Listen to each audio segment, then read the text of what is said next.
Hey sports fans, welcome to the Cavalier Sports Report. I'm your host Shawn Simpson, and joining me today is the 2009 Hall of Fame inductee Cindy Roach. Cindy is a three-sport athlete from our, let's see, what year was it? Our 78 through 79, or 77 through 79 volleyball, basketball, and softball teams. Yep.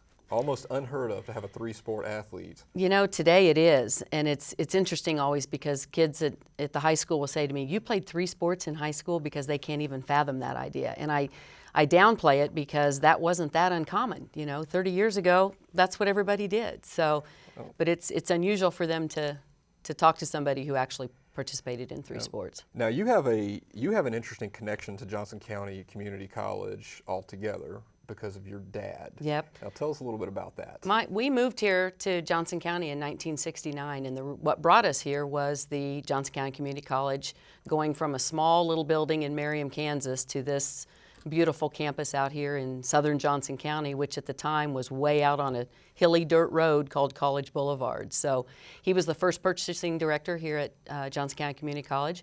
I was in the 4th grade.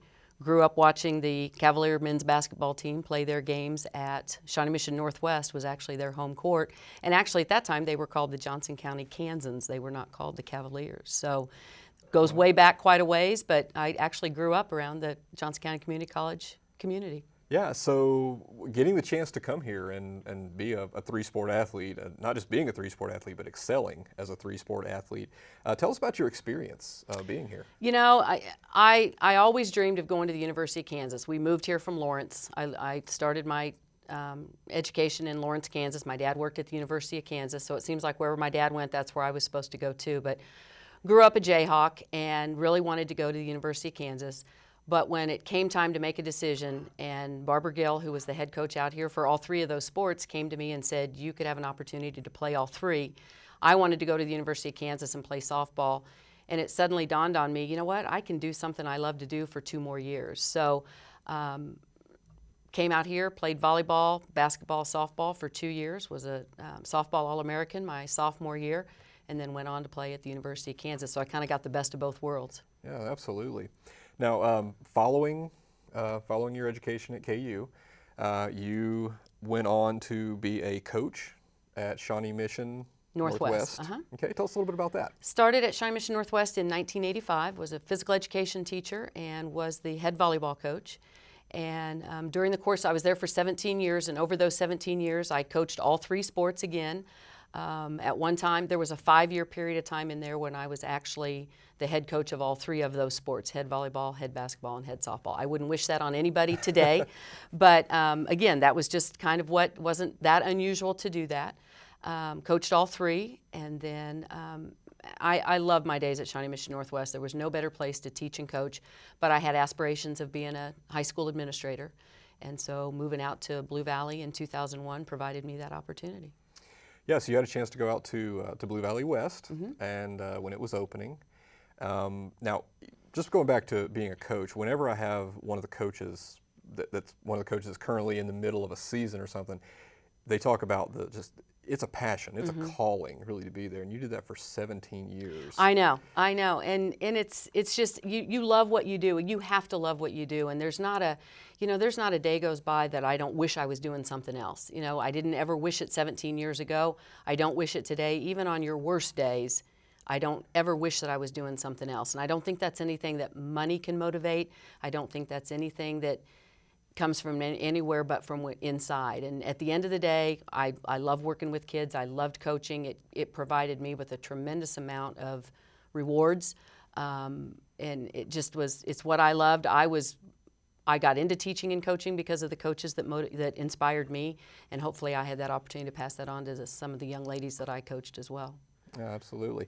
So when Blue Valley West opened and you had a chance to move out there, tell us about making that move from Shawnee Mission Northwest to Blue Valley West. You know, it was really, I would say, one of the most difficult decisions I've had to make in my life, because I was taking a tremendous leap of faith, because I was leaving a hotbed softball program at Shawnee Mission Northwest, and at that time I was down to just coaching softball at Shawnee Mission Northwest. So I was leaving a hotbed opportunity at Shawnee Mission Northwest to go out to a brand new school in the Blue Valley School District.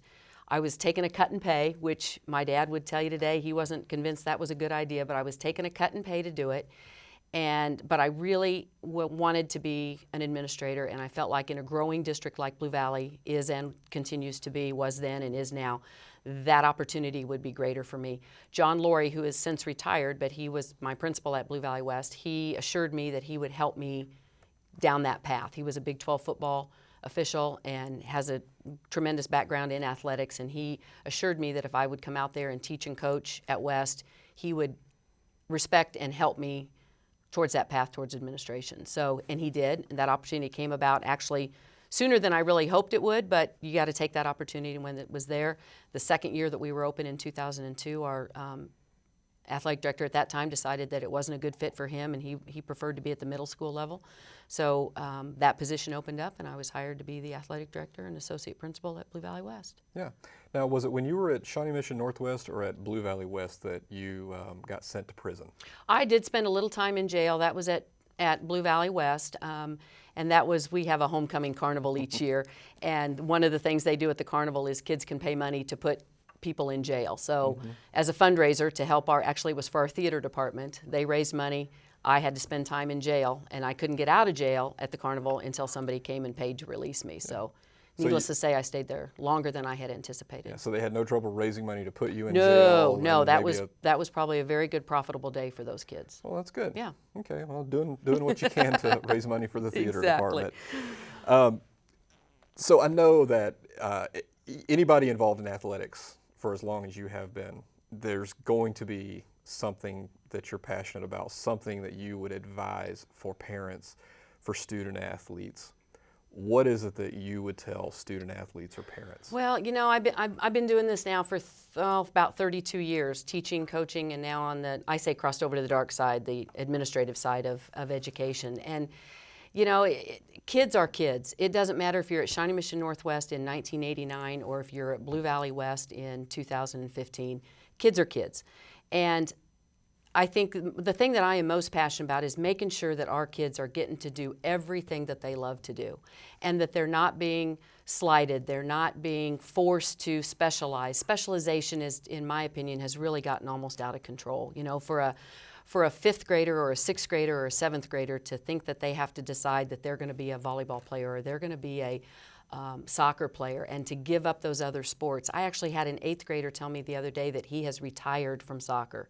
You know, that makes you, I mean, it makes you laugh a little bit to hear an eighth grader use the word retired, but it makes me sad too because he's given up his sports because of other things, or he's given up a sport so he can focus on a different sport. So the specialization, I think, is not something that every kid, I think it's for a few kids.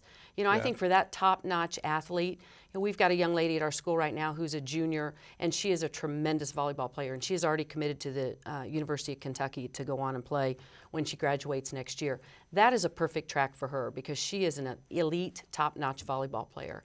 But your kid who in high school is a volleyball player in the fall and a basketball player in the winter and then plays softball or runs track or plays soccer in the spring, moms and dads, let your kids do that, I guess would be my message to them. Let them do it as long as they are loving the game. Yeah.